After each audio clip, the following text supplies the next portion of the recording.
Hello, friends, and welcome back to the Popcast. Whenever you're listening to this, whether it be live or a VOD, Twitch or YouTube, or Spotify, while you are making the Game 5 map the same exact map and mode as Game 1 in Grand Finals, wondering what the fourth weapon in your triple Kinsa machine comp will be, posting your free agent ad in Twitch chat of Grand Finals, whatever it is that you're doing right now. Appreciate you taking the time out of your day to listen to this. Unless I don't.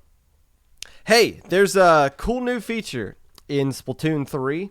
It allows you to post your codes of the games that you play, and other people can watch them. I have yet to actually test out that feature. I know some people have been like, it doesn't work or whatever.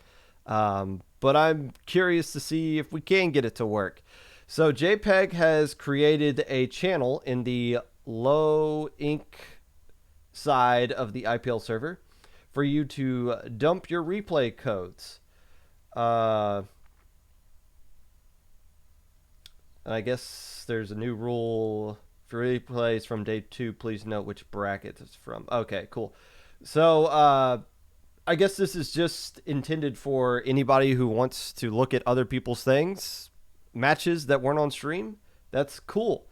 I am going to use this as a way to stream / commentate over some of these sets as well. So probably Thursday and maybe Friday I'll do a stream, and I'll just play through as many of these as I can, as many as the ones that seem interesting.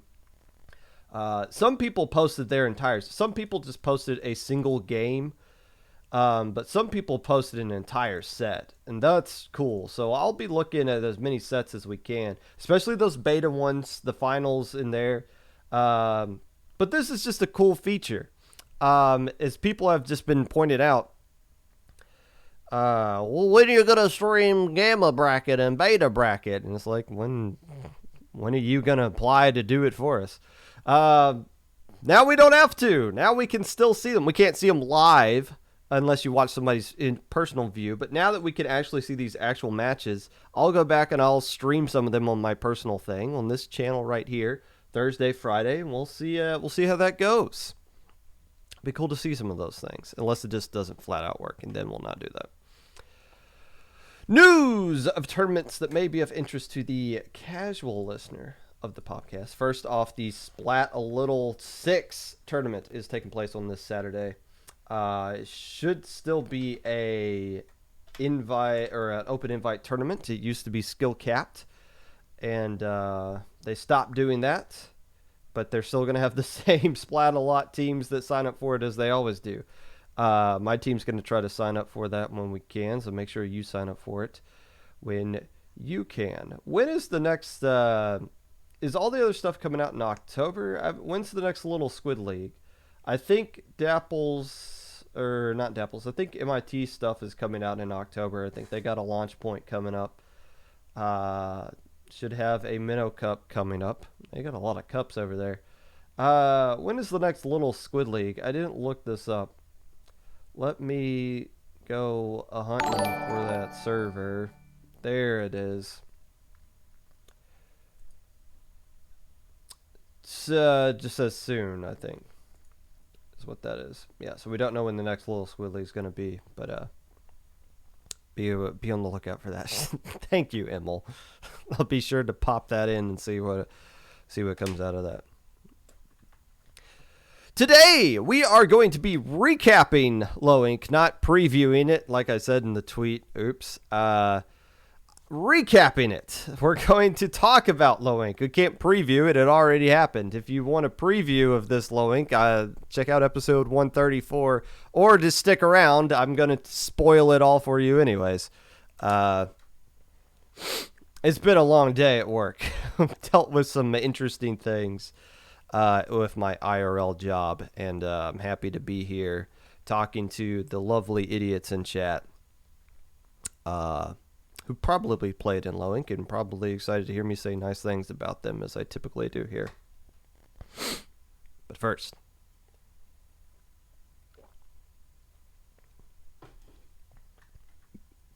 I'll admit, I was really worried about how this would go.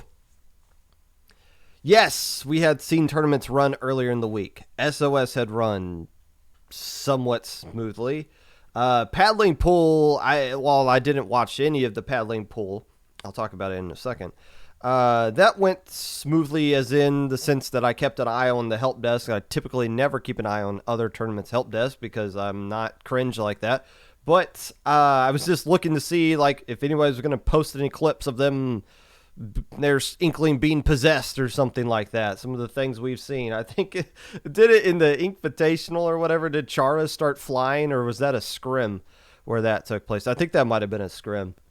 But I was keeping an eye on those things, and those things were going smoothly. However, this low ink is different from paddling pool and SOS in the sense that it is the first international tournament. Yes, they're not technically region locked, paddling pool and SOS, but mostly EU teams play in paddling and mostly NA teams play in SOS, unless you just have unless you don't have a job in North America or you are an insomniac in Europe, which I don't think. I haven't looked fully into all those teams, but I'm pretty sure it's just mostly the regional teams that play in that one. Low ink, we got teams from North America, South America, Europe, sometimes Australia, all over the planet. And historically, low ink has been a crap show when it comes to latency issues. So much so that we got rid of our lag rules because people would bring the most ridiculous, oh, I stubbed my toe, here's a clip of it to help desk and let me slow down the whole tournament just for you to tell me, nope, you can't do that. That's not a replayable thing. And to where one person once famously said, or maybe not famously, but once said, you can't just get rid of lag rules and hide behind the excuse that it's an international tournament. Using the excuse that it's an international tournament doesn't fly. To which we said, yes, it frickin' does.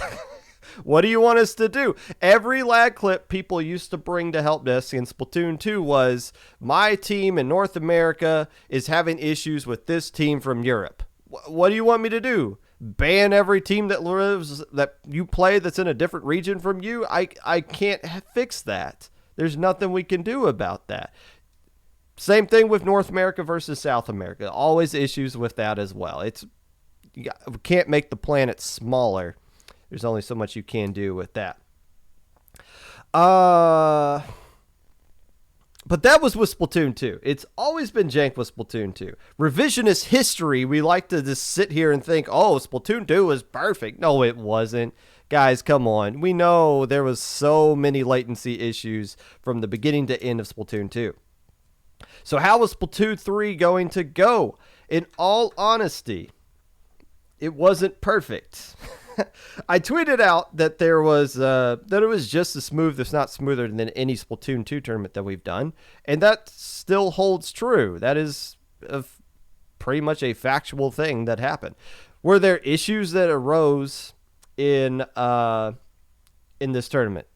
Yes, of course. Some people were saying it took them 7 times to get into a lobby. I'm sure there were traditional DCs that we saw. But as far as like game-breaking bugs, if something did happen, nobody took it to help desk. And this was the one low ink where you could have got away with taking a bug to help desk and nobody did. So I'm not saying it didn't happen, but people, at least if it did happen, people were just going through with it and didn't really say anything about it. So be it. So no legit issues. And we did give teams more time than usual. Usually round 1, we do 35 minutes to get your sets in, and then 30 minutes every round after that. This time around, we did 40 and then 35. We gave 5 extra minutes each round. But there were a couple of rounds where everybody finished like 5 minutes ahead of time, and we just skipped on to the next round, moved right along. And we were very harsh with the time limit. I've said this before. If you're going to run a Swiss tournament which for some doggone reason, everybody loves running a Swiss tournament instead of doing something like groups or double elimination. Everything doesn't have to be Swiss. But if you're going to run a Swiss tournament and you set a time limit, you have to stick to it. You can't just sit there, oh, the tournament ended 10 minutes ago. I hope they report their score. No, if you're in the middle of a game and it is 1 to 2 minutes past the time, we are going to make judgment calls as staff. And there might have happened a couple of times where we were just like, hey, you got 5 minutes. Hey, you got 2 minutes. Hey, the round's over. Report score. And then 2 minutes later, we're just like, we can't, we'll just wait. We don't know what's going on with you guys. We're going to look through chat. We're going to figure out what caused the delay. Oh, this team was lacking. Oh, this team called the other team an F and A-hole. That actually happened. We're going to decide, make a judgment call, who wins that final game and move on. And we're going to tell you, but like, hey, we're giving this game to this team because that other team caused the delay. We're moving on. You have to do that. It's not, you can't slow down an entire tournament because of one set, because people are having connection issues. And I understand. Yeah, some people were... we had a lot of new people in this Low-Ink, which we always do. We had 2 separate teams that was actually taking the time in between sets to take screenshots of their score and upload the screenshots to the Battlefy thing, which is a feature we can't turn off, by the way. And I appreciate the teams that did that, but it's not necessary. It's only necessary if, like, you were to claim that you won, but the other team were like, no, we actually won. But you never have teams that argue with each other who wins, because you could just instantly prove who does with the screenshot. So hats off to the 2 teams that went out of their way to upload screenshots, but you're slowing down the tournament by doing that. So stop. It was cool. I did look at some of those screenshots and was like, yeah, this game looked like it was pretty close. That's pretty cool. But not necessary. But if you have a time limit, you got to be harsh with it and make judgment calls with that. And that's what we did a good job of this Low-Ink, even though we give the extra time for that. Now, don't use the revisionist history. Don't sit here and think that all the issues you face in Splatoon 3 aren't the same you face in Splatoon 2. There are more bugs in this game. Yes, as we've seen on Twitter, there are currently more bugs in this game, but it seems like the patch we got Thursday night leading into Friday fixed a lot of, not all of, but a lot of the issues going forward. So that raises the question, can we play this game competitively, or do we need to go back to Splatoon 2? The answer is a big fat no. We don't have to go back to Splatoon 2. It's gone. There is my cartridge. Goodbye. We don't have to do that anymore. We're stuck with Splatoon 3. Don't even entertain the thought of going backwards. A lot of things, other than just would the tournament actually function in this game, was what was the maps going to look like? What were the comps going to look like? Was it still going to be the same competitive thing? Let's look at the maps first off. Yes, the maps, good golly, they were horrible. And we had no idea how good or bad they were actually going to be, because we haven't seen the maps for much longer than a week at this point. I guess if you're the guy arguing pro Chara, it might not have been a full week. I don't know. Regardless, the maps were straight up dog water. They're bad. A lot of those maps are just straight up bad. The map list was every single map available in the game at launch minus Splatoon 2 maps. So we had 8 maps, and we allowed every mode to be played on them. And since it was that diverse of a thing, and we didn't want to overwhelm you guys with counter picks or have 8 different clan blitz maps that you guys could counter pick, knowing full well that some of them just suck, we did no counter picks this month and all map lists all the way through. So that ended up working out fine. We're going to bring counter picks back because we like counter picks. We like teaching you guys to come up with strategies for how to do things on your own instead of just, oh crap, game 5 is Rainmaker that instantly favors them. That sucks. We want you guys to have some input in those things. And counter picks, as far as Low-Ink is concerned, only adds 10 total minutes onto Sunday. Just 10 total minutes on average is what we found through the data that we've been doing counter picks for, I guess, about a year now. But to get to the point to where we can do counter picks, we got to make a map pool. And to make a map pool, we got to start determining which ones of these maps are good for competitive and which ones are not. And it's probably way too early to have this conversation. However, this is why when we had the suggestion channel open at the end of Lowink, people were giving their thoughts on, oh, I like this map. Oh, I don't like this map. And it's cool that you guys are giving those suggestions, but here's something I want you to understand. The way we make map lists, the way we made map lists in Splatoon 2 was making maps based around tournaments you guys would play when you eventually get kicked out of Lowink for being too good. We look at what Squid Junction is doing, not just SOS and things that we have in-house, but what are major tournaments doing? We tried to emulate the same maps that you're going to play elsewhere. It made no sense. We used to, for the longest time, have Moray Towers and Kelp Dome and Camp Triggerfish and all that nonsense in Lowink. I don't know. I know there's some people in chat who've won Lowink. When my team won it, the map we won it on was Moray Tower Clam Blitz, and we've never done that map again. That was over 2 years ago, and it made no sense to force you guys to practice maps for Lowink that you're not going to play when you graduate from Lowink. The point of Lowink is, in theory, is to grow you and get you ready to compete once you're too good for Lowink. Well, when you're practicing maps that every other team is not practicing, you're putting yourself at a disadvantage. You're falling behind. So the Lowink map list needs to mirror other map lists. So the map list needs to come from the top down. It doesn't need to be a thing, and if this offends some of you, so be it. It doesn't need to be a thing where low level should have a huge amount of input into it. It should be a thing to where, what are the top level teams doing? What are the high level teams doing? Those guys need to decide, not by themselves, but their input needs to be taken more seriously than the teams that would be playing in low level tournaments, and it needs to mirror that. I'm sorry if that feels like you guys don't have a say, because you do, but the input from the top is where these map lists need to eventually come from. And will it be coming out in the next month? I don't know. Are we going to have universal map lists?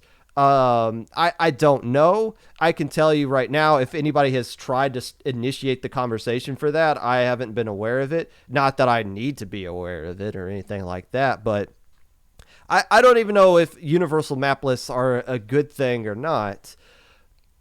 But when it comes to Lowink, we try. If you paid attention to Splatoon 2 Lowinks, we rotated like one map in for each mode and took one out. Like, it was the same map list every single month. We just gave you the illusion that it was different by, oh, look, Mako Clams is gone this month. They replaced it with Art Academy. Yeah, next month we're just going to do the same thing and you're going to be wowed again. We're going to try to do that again in Splatoon 3 because we want you guys practicing the same maps and getting good at the same maps. And gosh, a lot of the maps we saw just flat out did not look good. I don't think any of the Clam Blitz maps looked that great to play in at all. Maybe Undertow, and that's a stretch. I mean, the museum looks way too awkward to get up there to score. Hagglefish looks way too far away. Mincemeat, I think, it has a bad reputation, but also Mincemeat and Eeltail, that's the same doggone map. And then Mahi, even though what Falco says, Mahi is absolutely insane on a lot of modes, and I've seen people break the game using X-Splosh on that map, which makes sense. You can just stand back and arc shots and destroy everything. So yeah, the map list will eventually need to be figured out, and the good thing is we know like the map list is eventually going to double the actual maps that are in the game, so there's still like a year or two of figuring out for what this is going to be. But man, the maps, it's hard to find good maps, in my opinion. There's very few that I actually like. Maybe Hagglefish Zones is all right. Maybe. I liked it initially, but it really kind of locks in. Like, if you just control the flanks, then everything's right in front of you. And then if you vacuum, you just control their side of the map for at least that time being. But there's still some things that need to be worked out with that. So hopefully, hopefully the map list, we can come up with something a little bit more fun when we add the Splatoon 2 maps back into the rotation next month and we get counter picks and whatnot.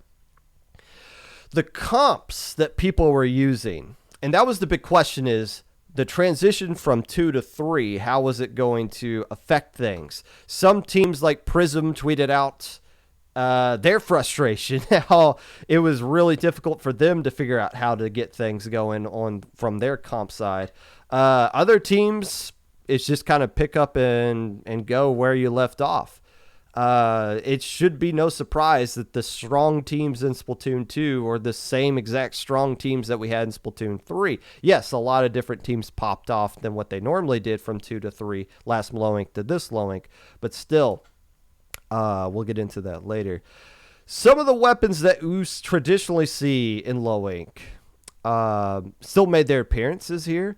Charger, now you can't just sit, now there's a lot of gatekeeping going on Twitter right now. Well, you didn't play Charger before, now you can't play it now. If you didn't play Machine, if you didn't play K-Gal, your parents don't love you, or something like that. Like, what weapons are we allowed to play that you're not going to get shamed on for Twitter now? Like, it'd be easier to tell us what weapons you want us to play versus the weapons that are apparently brain dead, because there's like 50 brain dead weapons from what everybody's saying on Twitter right now. Okay, thanks.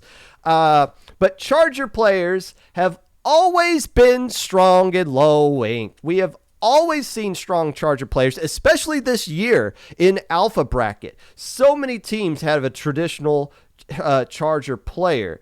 That was back when bomb spam, armor spam, missile spam, they played through all that. So don't come at our Low-Ink teams if they're using Charger, because you saw a lot of really good Charger play, and they went through a lot of bull crap in Splatoon 2, let them play it in Splatoon 3, and they were lighting people up. You're going to see a lot of Chargers that are here to stay. I don't know if that makes people feel good or not, but Chargers are here to stay, at least in Low-Ink. That's good to see.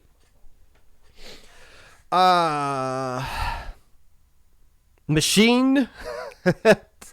It turns out we didn't see enough Machine. I think everybody ran one to some extent, TNT's Machine being probably the most notable Machine in the entire tournament.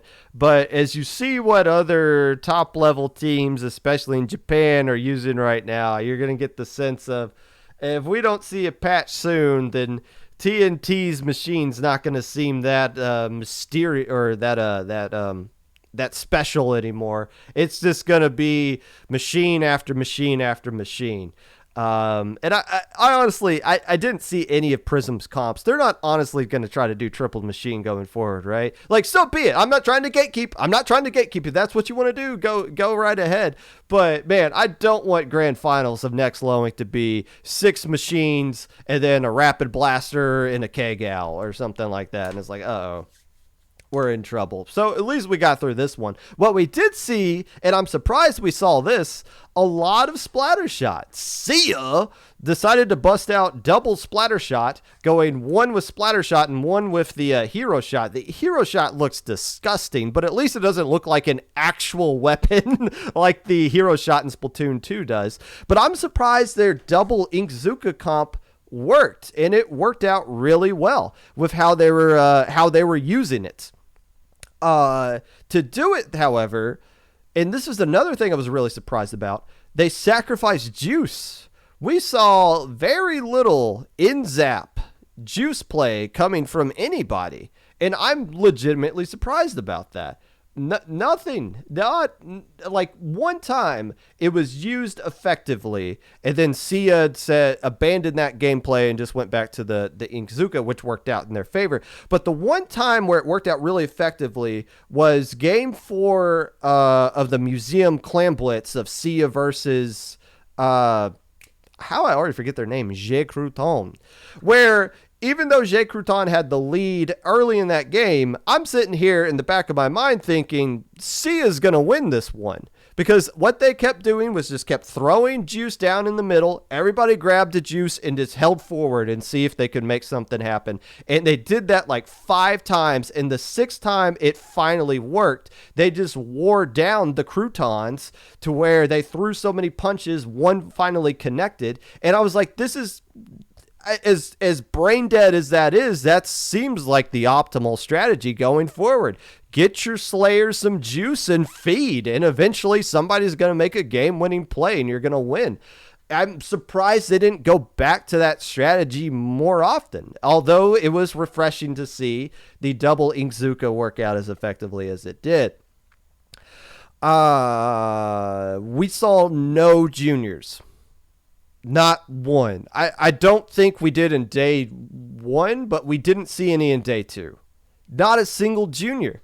If you see some top level play, you see junior being used a lot. Big Bubbler on tower. It's not broken. It's not undefeated, but it's pretty strong. I with how many junior players we've had in the past, I'm surprised it's just flat out disappeared.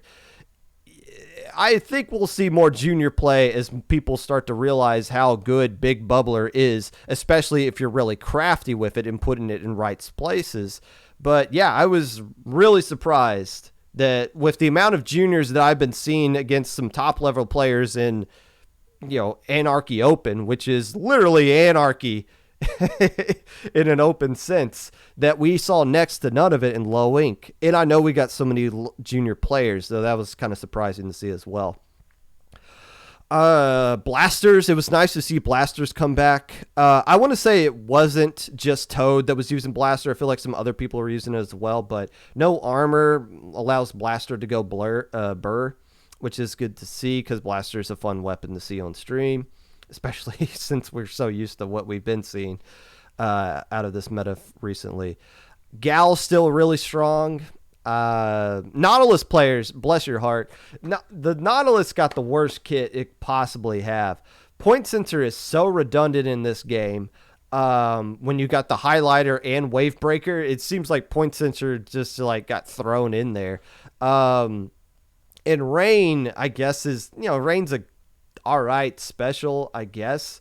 But compared to the other Nautilus kits in the other game, you're like, man, I feel like Nautilus players are being so stubborn by playing Nautilus right now. But we saw a lot of Nautilus play, especially from the Cherry Dolphins and Myopsidus, who finished 3rd and 4th. So they were using Nautilus really well. But those two teams, if they're still eligible for low ink by the time the next Nautilus weapon comes out that has something like a Crab Tank or Inkjet again, that Nautilus is going to take the step right back up to where it was back when Bagel and Biscuit were dominating everybody with the Nautilus in Splatoon 2. But yeah, bless your heart, Nautilus players. That was you guys are troopers. So it'll be, patch notes will come out, things will get nerfed, things will get buffed, things you think are already strong will already get buffed again. And you're like, what, really? How many more times can you make Splattershot broken? Okay, interesting. So the metas will change over the course of time, but at least for this low ink, the two teams we had in grand finals, you had a good mix of machine, blaster, charger, some shooters. It's some stuff that was it just seemed like classic traditional Splatoon, not just quad shooter nonsense that we're used to seeing. And that's refreshing, at least for now. 84 teams signed up, officially started this tournament. I think a couple didn't check in, but the record books will show that 84 teams made it through I think only one team dropped from the time registration ended. That's sus. I think people just did better job of utilizing subs or just forgot they played in this tournament or signed up for this tournament and was like, oh, well, crap, let's check in and go through it. I don't know. This is this kind of surprised me. This month's low ink is the most teams we've had in a low ink since June of last year. June 2021, we had 90 teams play low ink, and this time we had 84. So this is the most we've had since then. That's kind of impressive. I didn't think we'd get that much. On Monday, we had like 20. So, like, that's 64 teams roughly signing up in the final week, which is something we always have to deal with.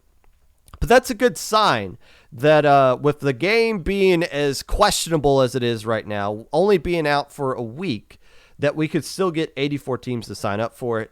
With next month, Nintendo's already doing another tournament, and that'll drum up some more interest. Low Ink is looking pretty good. Hopefully we can get the... I'd like to get back to the triple digits. Do I want to get to that January Low Ink you're mentioning where we had to do 4 groups? No, that sucked. A team went 5-1 and missed alpha bracket. We would have to rework a lot of things if we were going to do that 4 group thing again. Because Red Sun went 5-1 and missed top cut. And I was like, that doesn't sit well with me. Only team ever to miss top cut with 5-1 alpha bracket, I should say. The question I have about Low Ink in general, as we're looking at my top 10 predictions, are these tourneys becoming more predictable? In the past, it was a meme. If I put you at number 1 on my top 10 list, you were like, oh crap, that is the biggest indicator that I'm not going to win this Low Ink. This time around, not to pat myself on the back, but the past 4 teams I predicted to win Low Ink, 3 of them have won it, and 1 of them finished in second place. That's pretty good, but it shouldn't be that way. I shouldn't be predicting these things right. And I'm not trying to be egotistical here. I'm being serious. Like, Low Ink traditionally, the reason I suck at picking a winner is because Low Ink traditionally has been very unpredictable. Somebody who you don't expect comes out of nowhere to beat everybody. Somebody just gets really insanely hot and then cools off after Low Ink, but they were good enough on Sunday to win it. Like, things have always just been so unpredictable, but for the last 4 Low Inks, Delicious Nuggets, they won. Yume Stars, second place. Ink Killers, they dominated. J. Croutons, it wasn't easy. It wasn't easy for them, and Sia gave them everything they could handle. But as I kind of list off later on in this episode, all the things J. Crouton did on Saturday and Sunday, you get the sense of like, oh, crap. These guys were by far the best team in this tournament. Yeesh. But there still was plenty of parity. There was a ton of glow-up teams, which of course you were going to expect, right? As I mentioned, the top 8 teams from last month, only 1 team from the top 8 last month played this time around. It was Myopsidus. The other 7 were either banned from Low Ink due to their skill level or just didn't show back up. And with all the teams we had playing in this one, and as competitive as Myopsidus, Sia, and J. Croutons were with each other, there's still a lot of monsters that weren't here. And, well, I guess since TNT won, one of them might go away. Not your, but Mylac Paradise wasn't here. Drifting Tide, Elegant Crusaders, Ink in the System, Ink Sync, Neon Palm,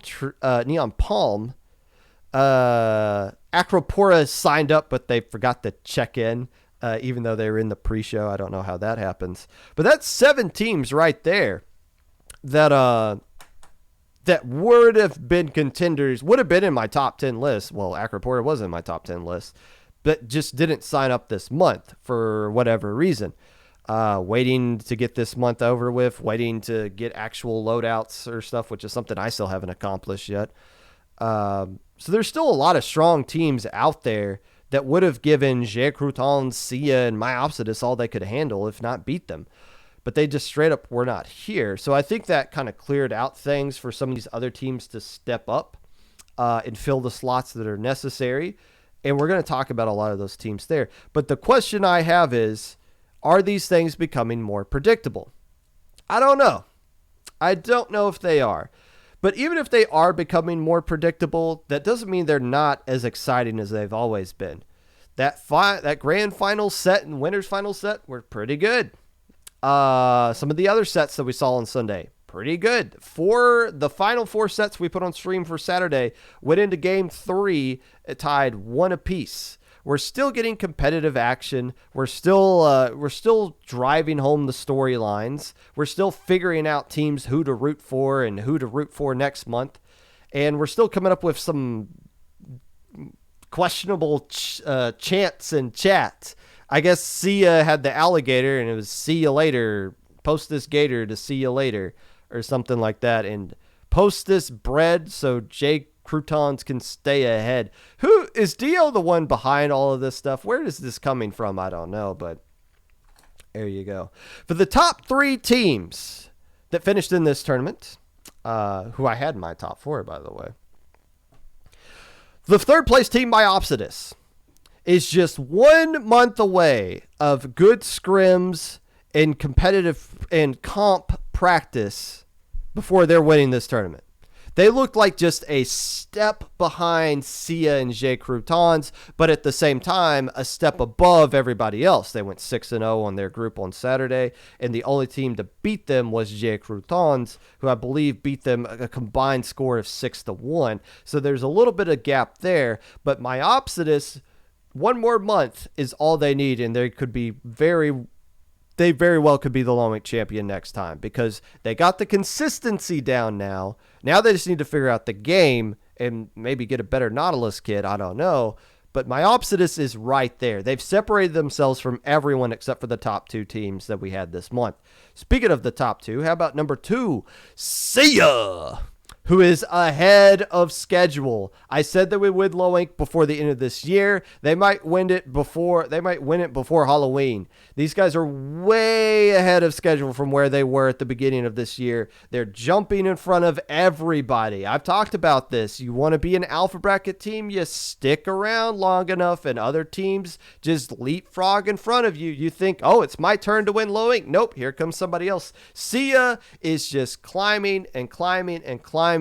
They were happy to make alpha bracket last month. They destroyed it, absolutely destroyed it this month. And if it seemed like they just really fell apart in that second grand final set. Otherwise, they just find a way to win there. The thing about Sia, though, going into next month is I'm sure they're probably disappointed they didn't win, but I bet you they're feeling really good that they got second place. Now you got the access denied effect. If you go into this next tournament and you get second place, it doesn't feel good anymore. If you get third place, you feel like you're slipping. You're getting worse.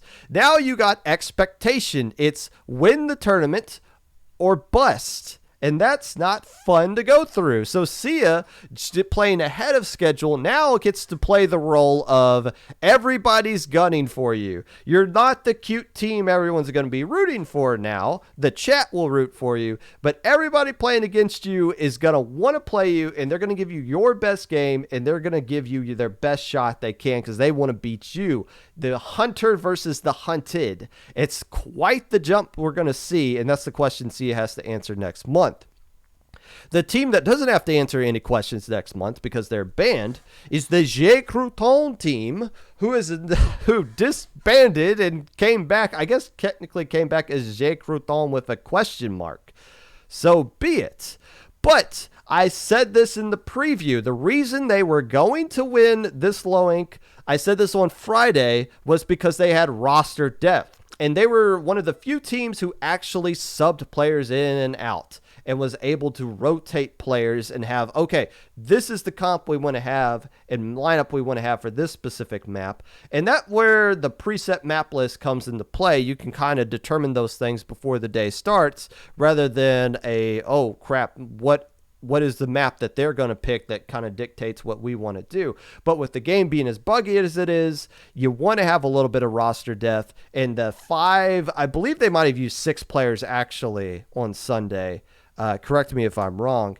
But all the players they had were just as strong with each other, and that allowed everybody to stay fresh, which is a hard thing to do. It's very draining to go through a long tournament like Low Ink. Roster depth is what separated Jay Croutons from Sia at the end of the day. We'll talk more about the winners finals, the grand finals, all the things that happened in Alpha Bracket. We'll talk about more of that in all the games that took place on Saturday and Sunday. But somebody left a highlighted message. We'll get to it.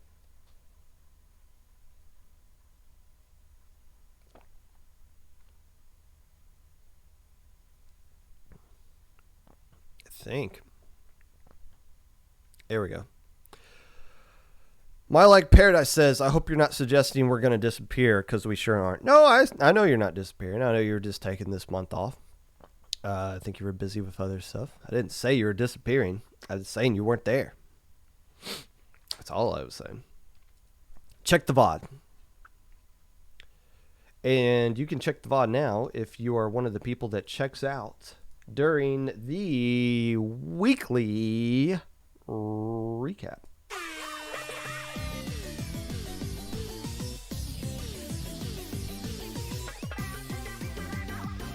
SOS number 82 was won by Everybody Get Dangerous, which is a missed opportunity not to use Darkwing Duck as your logo. Let's get dangerous. Faritos, not Fardos, but Faritos finished in second place. Ascension with a question mark finished in third. Hey, Ascension's we've seen a lot of teams come back from the dead now that the game has switched over from 2 to 3. And Ascension is one of those teams, finishing third place in this SOS. And there's been a lot of top-level teams signing up for SOS lately. Sayonara's played a couple of weeks ago. Kyo and friends have been playing. Sayonara was going to play last week, but they were one of the later teams to sign up, so they had to wait for someone to drop, which didn't happen. So sign up for SOS early. It's popping off. Getting more teams than they can literally fit in that one. Hammerhead was won by Sponge Cake. Gross. Mako Bracket was won by Sonaria, and Lantern Bracket was won by Bro Chachos. This took place before the patch came out on Thursday. Once again, going over the 32-team limit.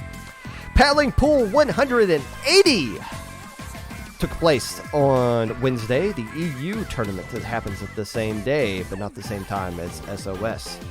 It's normally a double elimination tournament, but this time around they had 40 teams signed up for it, so they switched up the format. Groups into single elim. Paddling Pool was won by Oro Jackson 3-2 over, I really wish I could read my handwriting, Prominence. Syntopia took third place. Hopefully Paddling Pool continues to get that many cleans. I saw they were hitting triple digits in the viewership as well. That's good to see that they're getting a lot of views. Splatoon 3 tournaments are getting a lot of, well, not a lot, but they're getting more views than what they traditionally have been getting in Splatoon 2. So it's good to see the viewership is taking a tick up in all the tournaments that are being run. MKH Invitational, the Monkey Hero Invitational, took place on Sunday during the beginning stages of Lowing. It was an invitational of 4 teams made up of Splatoon personalities, I guess, across the community. It was won by 9, Mel, Pika, and Brian, beating out all the other teams that played in that one. All of the matches were streamed. Pretty much every single player streamed their personal perspective from this as well. I believe the link to that actual tournament is on KBot's thing. So if you remember this tweet a while ago, maybe last week, that was, hey, any Splatoon personalities, reach out to me. I believe Monkey Hero is who that person was. There'll be some more information coming out about that later. Maybe I should try to get this person on the podcast. They said they wanted to do more podcast stuff in Splatoon. But it was, well, I don't know. I didn't get to see it. But maybe I'll play in the next one. Who knows?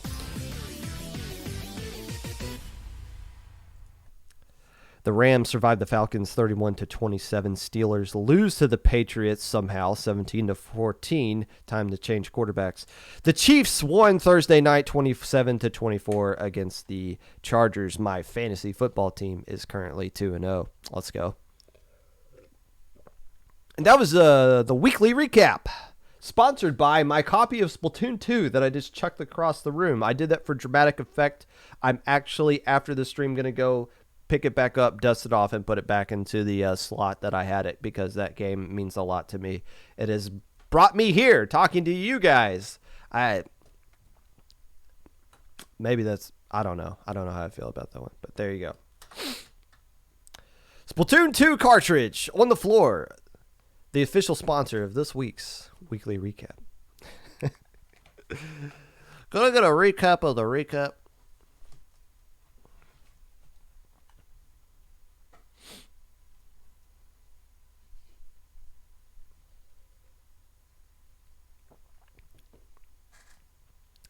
Well, hey, thanks for the kind words. We appreciate it. I'm glad you had a good time. Aquaria. EQ. I'm glad you had a good time. And thank you to all the people who did leave some positive stuff. Hey, on a side note,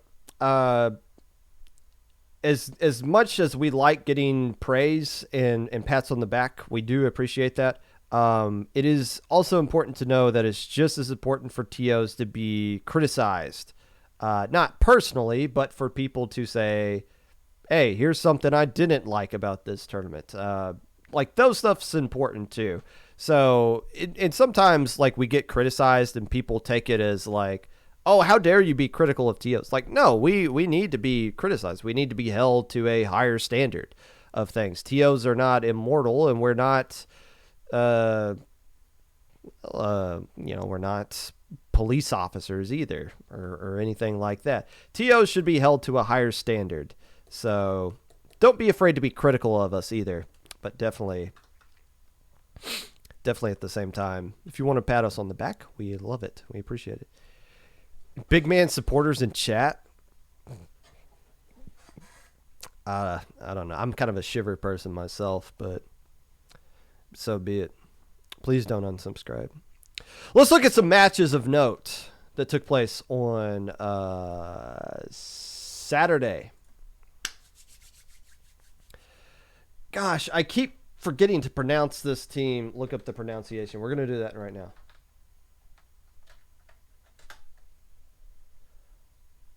Lydian. Isn't that how I've been saying it? Lydian got a 2-1 win over OK Woomer. Thank you, Alfie. If you are wondering why I'm mentioning this match, because OK Woomer, that looked like a much better win and a much more suspicious win when you saw the results OK Woomer had, which I'm going to read out a little bit later. But OK Woomer was a really strong team on Saturday.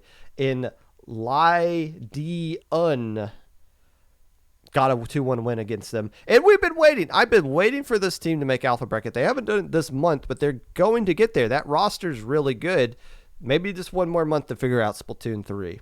But getting a win against OK Woomer proves how strong they actually are. Mermaid Sashimi got a 2-1 win over the Snowpoke Imposters, which included Snowpoke on that roster. So were they impersonating themselves? I don't know. But those are two teams that I wanted to get on stream at some point. We try to do a good mix of people that we put on stream in Low Ink. We don't try to repeat teams. We don't try to put on teams that make alpha brackets. We try to avoid the teams. We try to get as many variety of teams as we can, but at the same time, getting teams that are going to be competitive against each other, it's really hard to do. In round one, it's doggone near impossible to do with the way we set it up. But I'm glad we were able to get both Mermaid Sashimi and Snowpoke Imposters on stream, and they played against each other miraculously, and it went to game 3 with the set tied 1 apiece. Yes! That's a good scenario for everybody involved. Nicely done to Mermaid Sashimi, who got the win there. Otakos got a 2-1 win over the Origami Dragons, who I looked at Origami Dragons' Twitter, and it was the same Bamboo Dragons. It says right there in their profile, we formerly the Bamboo Dragons. So how did they become Bamboo and turn that into Origami? I don't know, but Origami Dragons had a really good tournament that we're going to talk about in a second, which means when Otakos beats them 2-1, playing in their first Low Ink since, what did I say? I remember now. The last time Otakos as a team played in Low Ink, it was the Incident, March 2021. So they come back and they beat Origami Dragons. And it's looking like a better win the more you see the Dragons play. Last match of note that I want to note from the Swiss stage. The Night Sharks got a 2-1 win over Up the Ante. The Night Sharks being a new-ish team of low-ink veteran players coming together and playing in their first low-ink under this team. Night Sharks sounds like an actual team and not just a pickup group. But when you become a new team, you need to get a signature win if you want to establish yourself as a quality team. And getting a 2-1 win over Up the Ante, who I think is going to be better once more weapons come out. Or maybe a squiffer that they can be more aggressive with. That's an impressive win. So nicely done, Night Sharks. You didn't know that? I did. I know more things than you forgot. Wait. Reverse that. Winners from the Swiss stage. Let's stick with the Night Sharks, who went 4-2, got key wins over Up the Ante, the Bubble Wraps, Error 403, and Rogue Wave, which was on stream in round 1. I went into that bracket and said, hey, you guys are going to be on stream, and both teams were like, oh, no. I was like, great. But Night Sharks actually played with a lot of confidence all weekend long, going 4-2, making beta brackets. The Origami Dragons went 4-2 with key wins over Polaris, Cosmic Court. In the Uwumis, Origami Dragons, formerly Bamboo Dragons, making beta bracket this time around. A nice club up for them. I want to say that's the best low-ink they've ever had. The Radical Dreamers got 3 wins with against the Glitter Gel Pins, Chaos Rainer, and the Incredible. Oh, great. I forgot. As we get more new teams, the word ink is going to start appearing up in everybody's team name. Oh, boy. Radical Dreamers made Gamma Bracket after going 2-4 and missing Gamma Bracket the last month. Radical Dreamers taking that next step, playing on Sunday.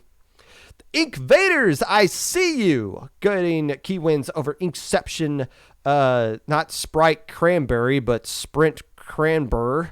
And the Chick-fil-A cheerleaders.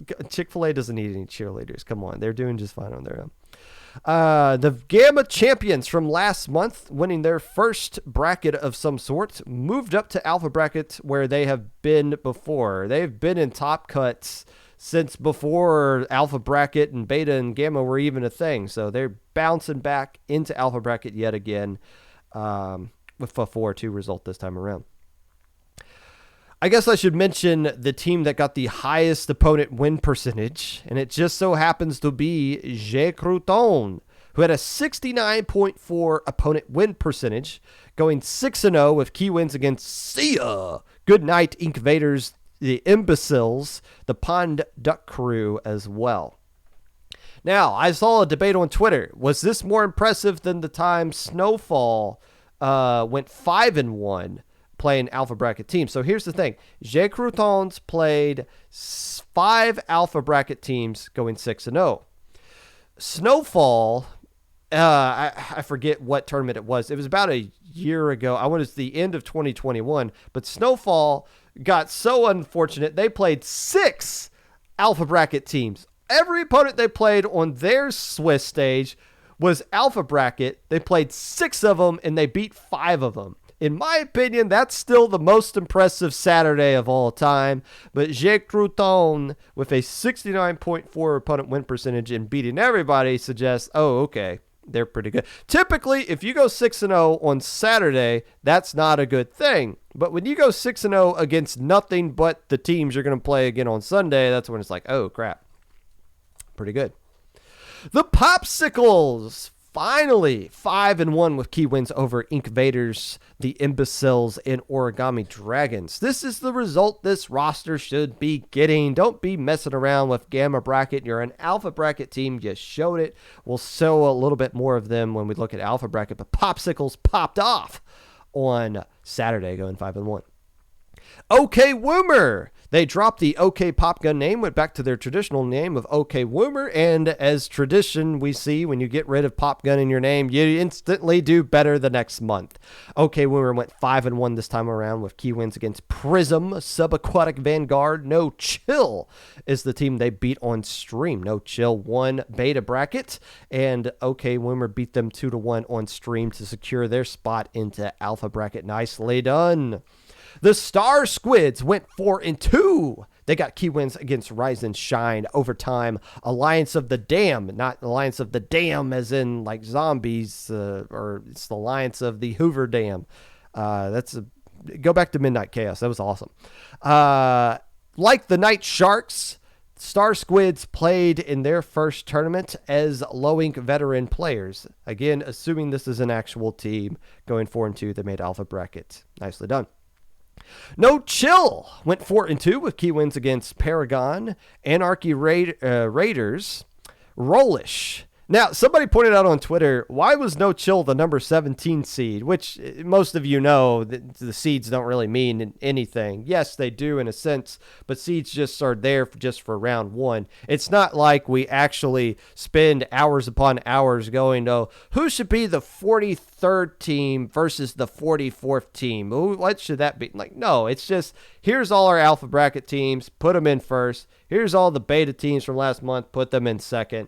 They'll play the gamma teams, and then the alpha teams will play the other teams that didn't make alpha bracket.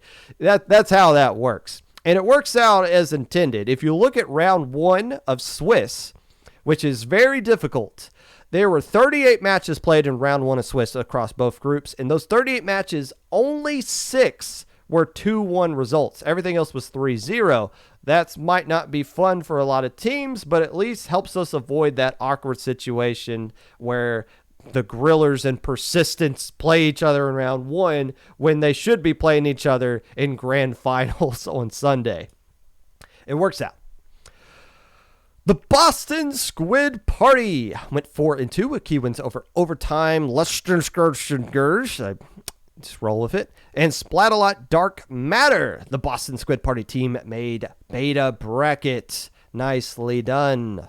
I think we'll take a look at them, what they did at beta as well. But we never miss a chance to give a shout out to Boston Squid Party. And they deserve it with their record here. It's not just me being nice this time.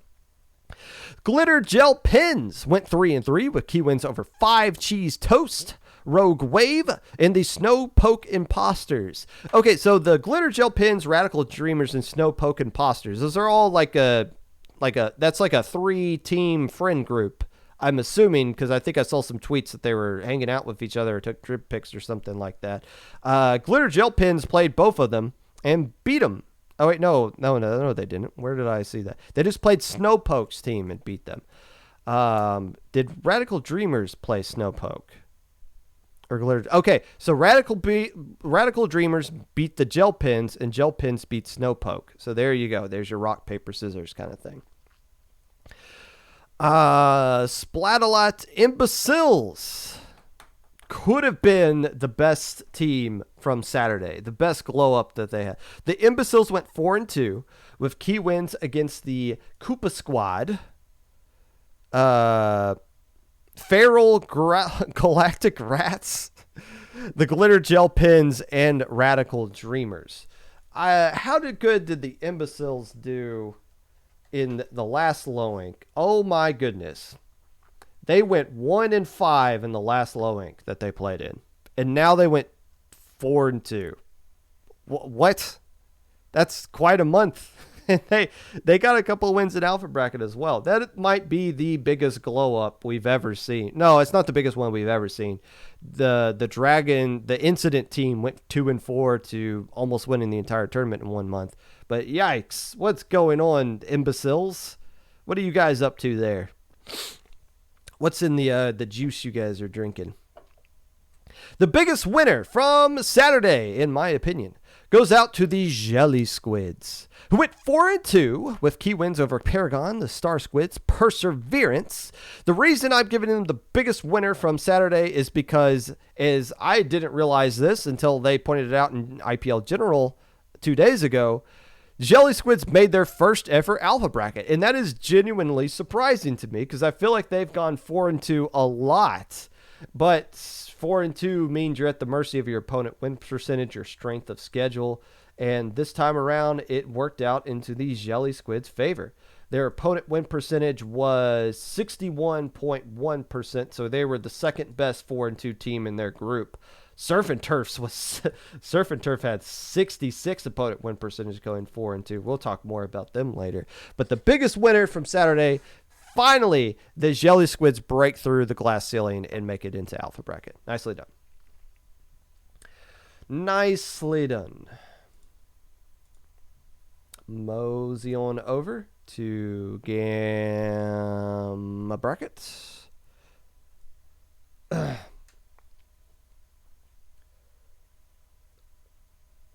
Then beta and gamma, we'll call it today. Let's take a look at Inkception here. This is the team I want to focus on first. First off, not a lot of... Did any of these matches go to Game 3? Yes, this one did. These rematch. We're all three brackets, just winter final rematch brackets. And also another thing I do want to point out. Yes, we not throwing JPEG under the bus. We screwed up because any of us could have looked at this as well. The map pool here, game 1 was the same exact map as game 5 and same exact mode. And we didn't catch it until Brush was like, oh, if they go to game 5, it's going to be the same thing. I was like, oh, crap.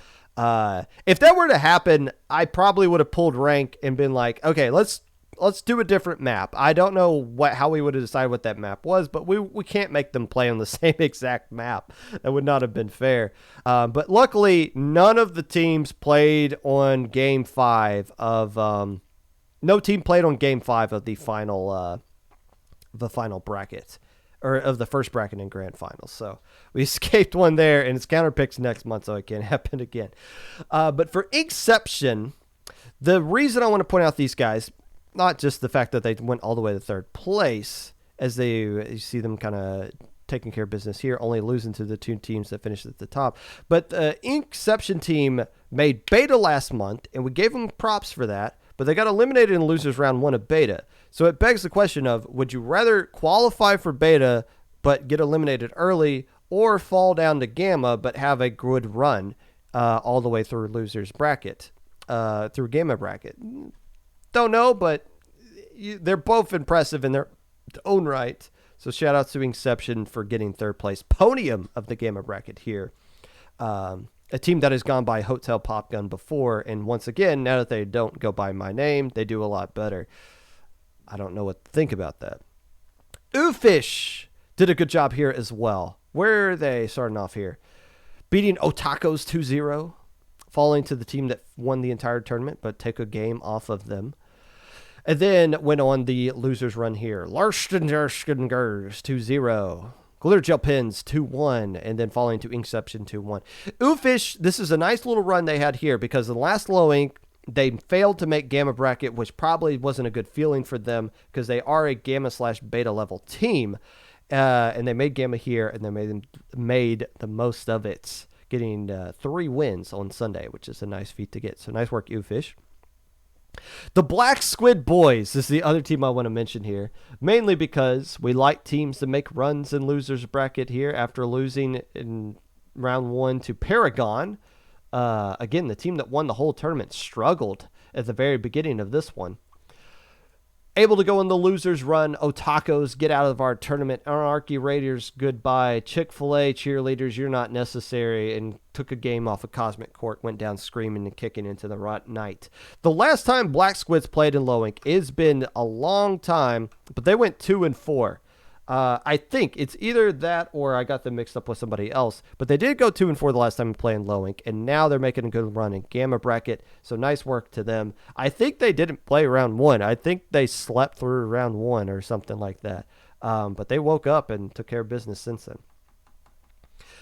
The team we got to give credits to here in the finals of this, Splatterlot Dark Matter is one of the other Splatterlot teams. Great. Nice commentary, Popgun. They're one of the other Splatterlot teams that we don't know much about because they were really strong that low LSL, and then they got kicked out. And now they're back in here again, I guess with the same kind of roster they had in that LSL. Going going all the way to grand finals in what was a competitive winners set. And then this suggests to me either somebody left and a sub had to come in for one team, or what the other team was playing with a sub and their original player came back. You don't traditionally see things go super competitive to total curb stomp without some sort of roster change happening, which you typically see later in tournaments. But if this was just the case, they use the same 8 players across the thing and Paragon just flipped the switch after losing game 5 and just won 9 in a row to close out the tournament, so be it. But who is Paragon? They are a brand new team who played in the Splashdown tournament that took place on Friday. And I didn't pay attention to that tournament, and I didn't have enough time to look more into Paragon. But Paragon, sign up for the next Low Ink. I'll give you the credit you deserve. I'll look more into who you guys actually are, because you are pretty good here. As you can see, the only team that beat you, you turned around and whooped them good. 6 straight games in grand finals. Yikes. After surviving the Black Squid Band. The Black Squid Band. Why do they call them the Black Squid Boys? Tell me why. Let's look at beta bracket.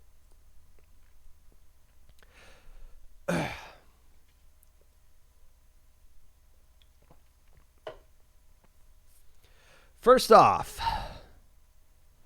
Origami Dragons deserve a little bit of praise here, as we've continued to do, mainly because of this match right here, C11.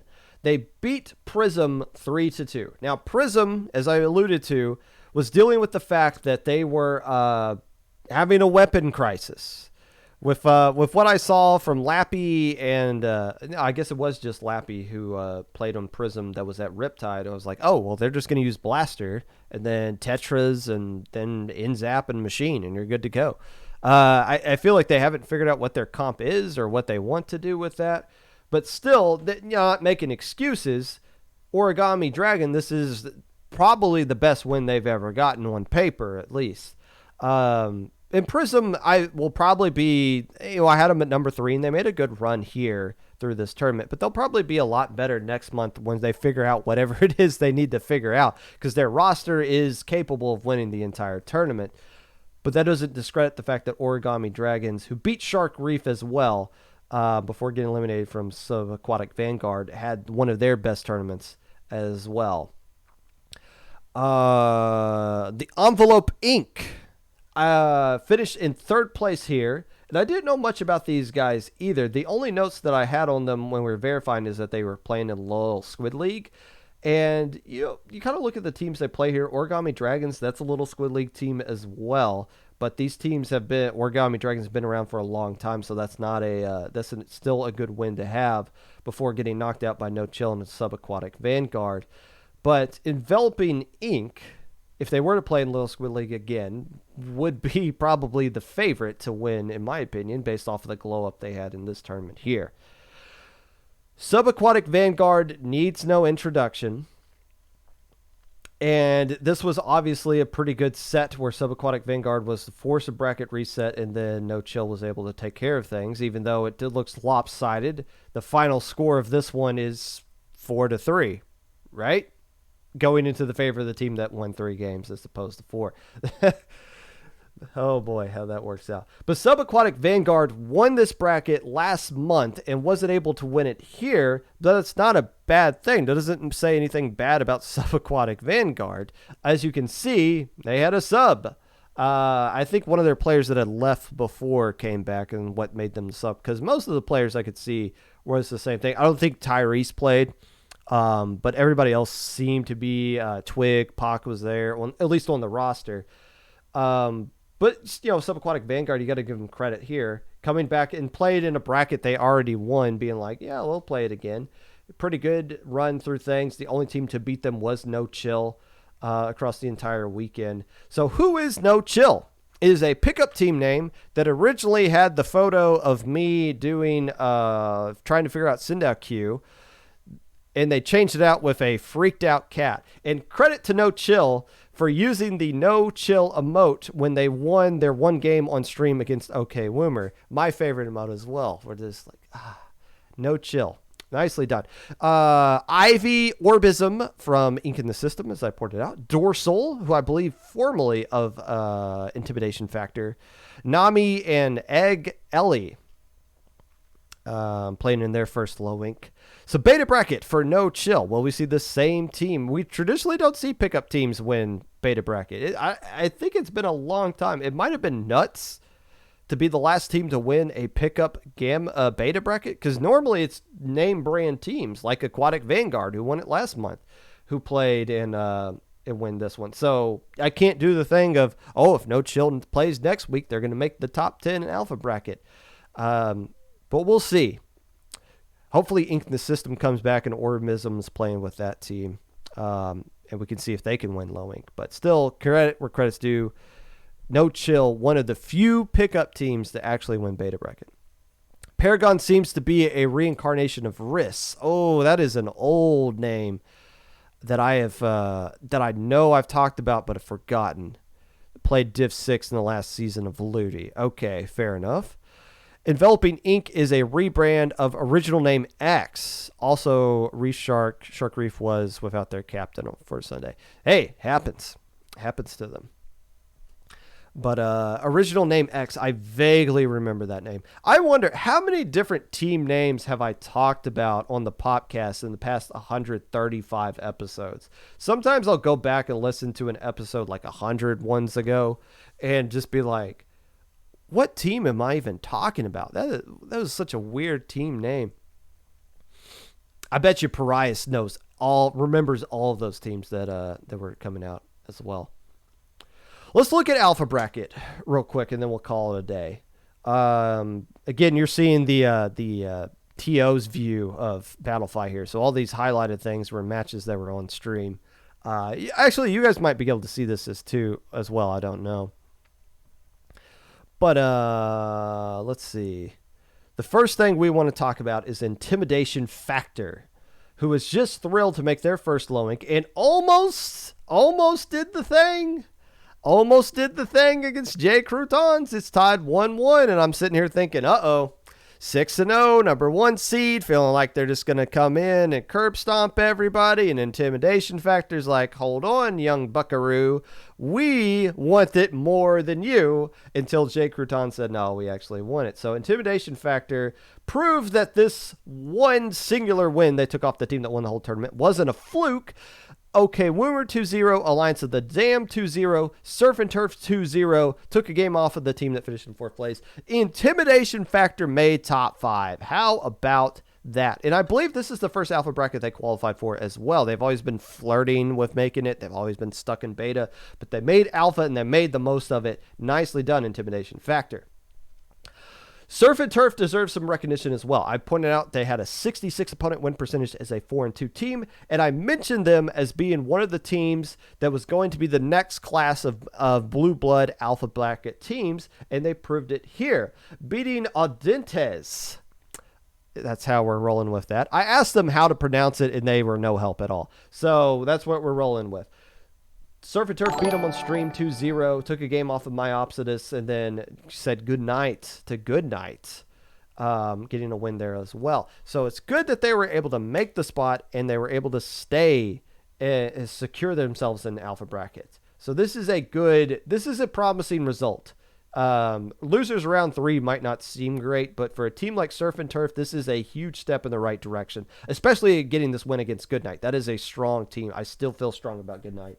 Even though, look who put them out. Cherry Dolphins, the team that finished in 4th place. Speaking of Cherry Dolphins, which would be so much cool if they were just the Cherry Dolphins, but the Dolphins, a huge glow-up team in their own right. 2-0 over Goodnight.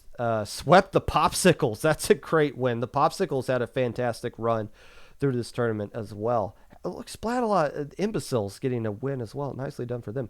But the Dolphins, Goodnight, Popsicles, took a game off of Croutons on stream, beat Intimidation Factor.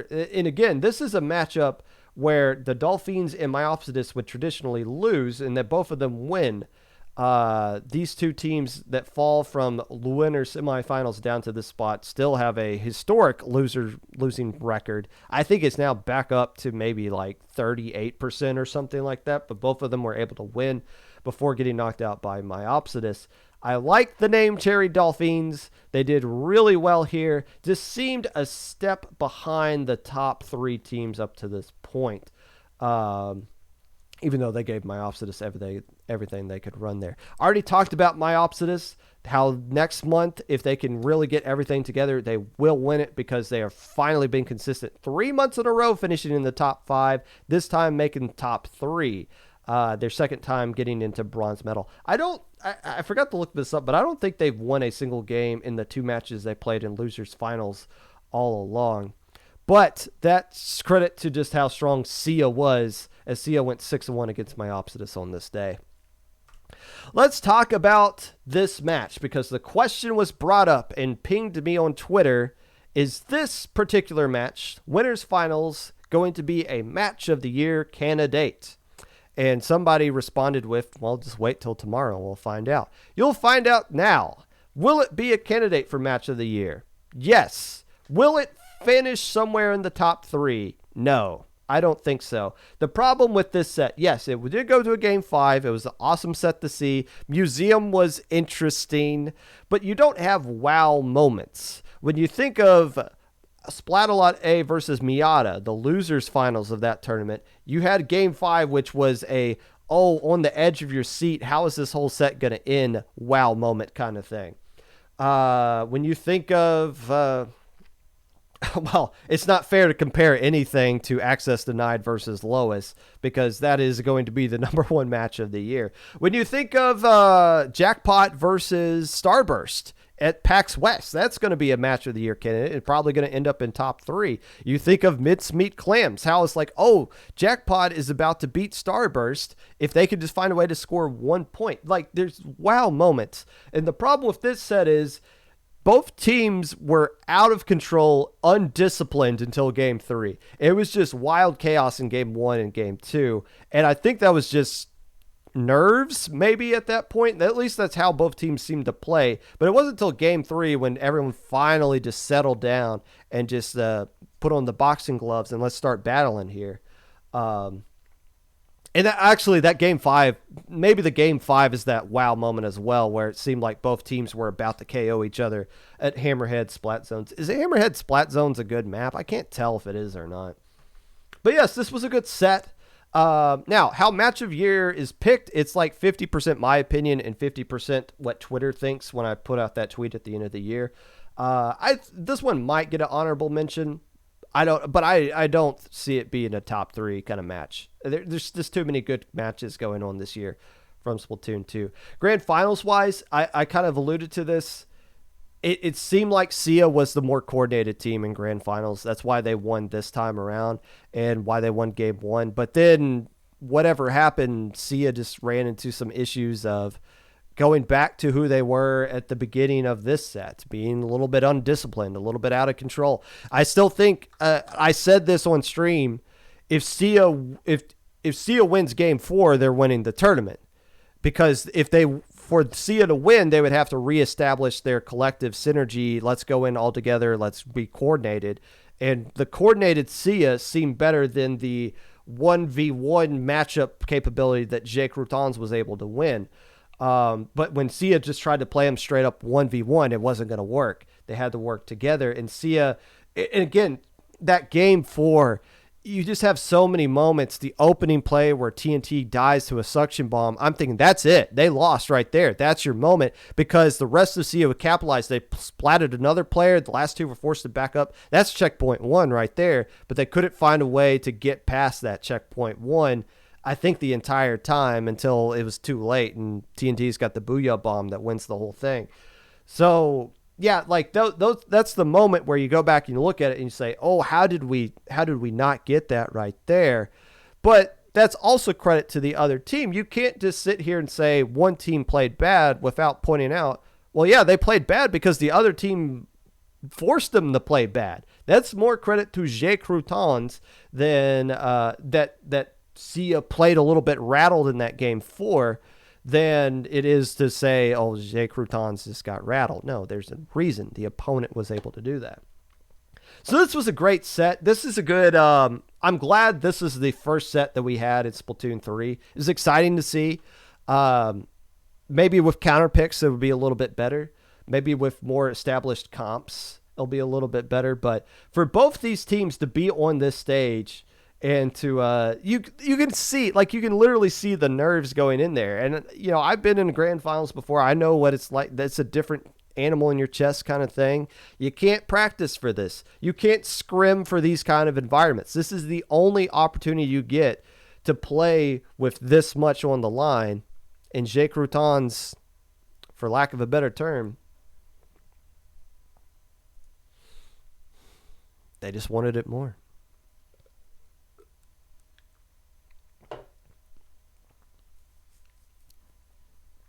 If you'd like to be a part of the Popcast in any way, don't reach out to me, because I have a lot of people that have reached out to me, a lot of big name people that I'm going to start getting on next week.